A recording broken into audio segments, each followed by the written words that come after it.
ગણેશાય નમઃ. જય શ્રી કૃષ્ણ. મકર સંક્રાંતિના દિવસે ગાય અને કૂતરાને આ એક વસ્તુ ખવડાવી દો, તેનાથી તમને અનેક ગણું પુણ્ય ફળ પ્રાપ્ત થાય છે.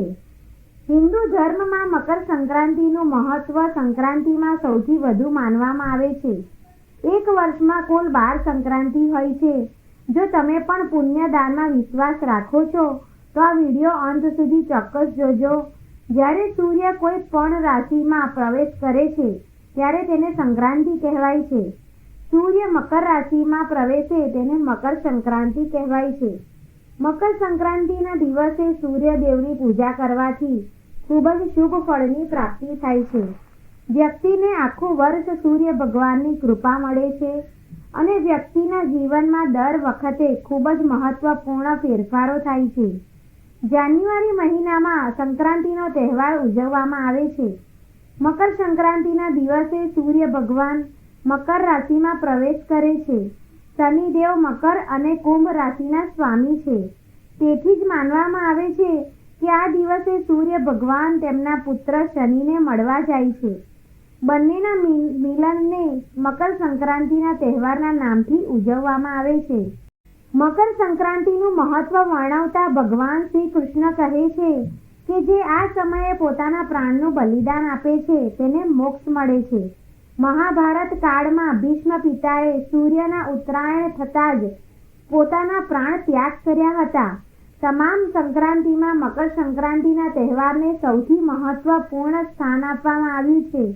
આ દિવસે જે પણ શુભ કાર્ય કરવામાં આવે છે તે ચોક્કસપણે સફળ થાય છે. આ દિવસે કરવામાં આવતી પૂજા અર્ચના ચોક્કસથી સફળ થાય છે અને ઘણું વધારે ફળ મળે છે. મકર સંક્રાંતિના દિવસે પવિત્ર નદીઓમાં સ્નાન કરવાનું મહત્વ છે. નદીઓમાં સ્નાન કરવાથી વ્યક્તિના તમામ પાપોનો નાશ થાય છે. આપણા શાસ્ત્રોમાં જણાવ્યું છે કે મકર સંક્રાંતિના દિવસે ભગવાનને પ્રસન્ન કરવાના ખૂબ જ મહત્વપૂર્ણ ઉપાય જણાવવામાં આવ્યા છે, જેને કરવાથી તમારા જીવનમાં દરેક સમસ્યાનો અંત લાવવા માટે ખૂબ જ મહત્વપૂર્ણ છે. જો તમે આ તહેવાર પર આ ઉપાય કરશો તો તમારી સમસ્યાનો અંત જરૂર આવશે. આર્થિક તંગીથી જે કોઈ રોગથી પરેશાન હોય અથવા તમે કોઈ બીમારીથી પરેશાન હોવ, તમને કામમાં સફળતા નથી મળતી, ઘરમાં દરિદ્રતાનું વાતાવરણ છે, તો તમારે મકર સંક્રાંતિના દિવસે આ ઉપાય અવશ્ય કરવા જોઈએ. તો ચાલો આપણે જાણીએ મકર સંક્રાંતિના દિવસે લેવાતા મહત્વના ઉપાયો વિશે.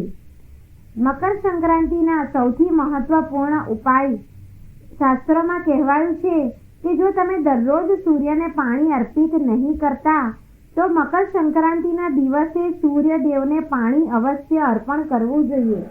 આનાથી તમને સૂર્ય ભગવાનની વિશેષ કૃપા પ્રાપ્ત થાય છે. મકર સંક્રાંતિના દિવસે સૂર્ય ભગવાન અવલૌકિક છે.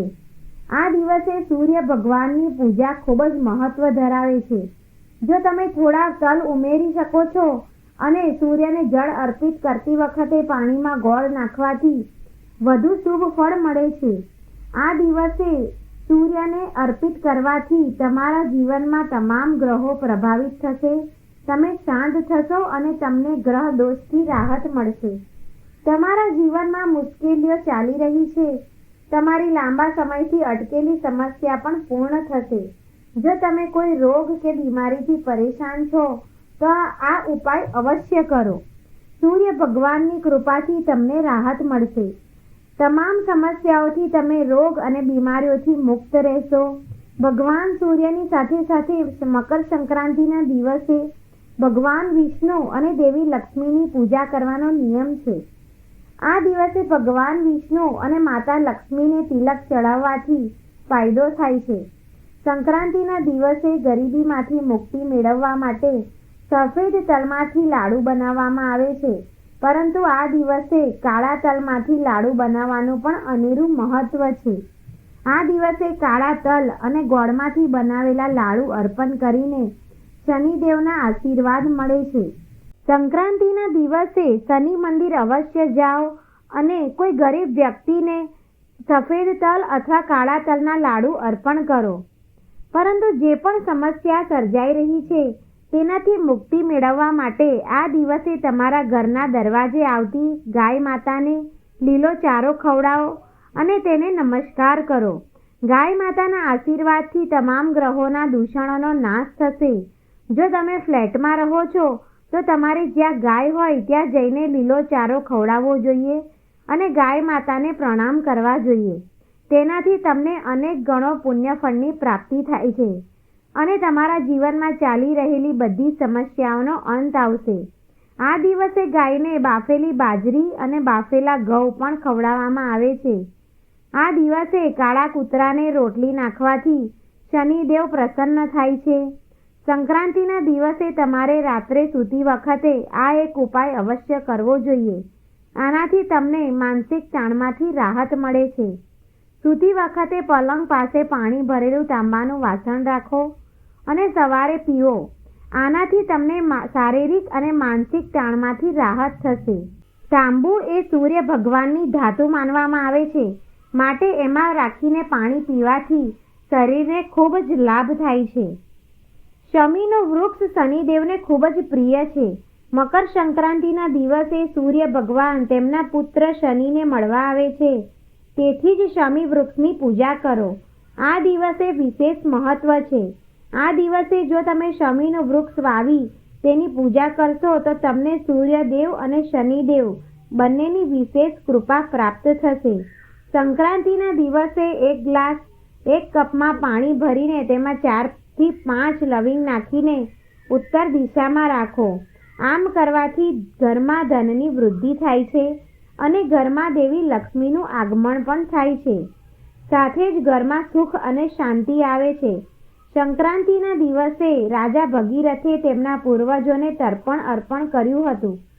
તેથી આ દિવસે પૂર્વજોને પ્રસન્ન કરવા ઉપાય કરવા જોઈએ. આ દિવસે તમારે દાન અવશ્ય કરવું જોઈએ. ખાસ કરીને તમારા પૂર્વજોના આશીર્વાદ મેળવવા માટે પૂર્વજોના નામ પર કોઈ બ્રાહ્મણ અથવા કોઈ ગરીબને તમારી શક્તિ મુજબ દાન કરવું શ્રેષ્ઠ છે.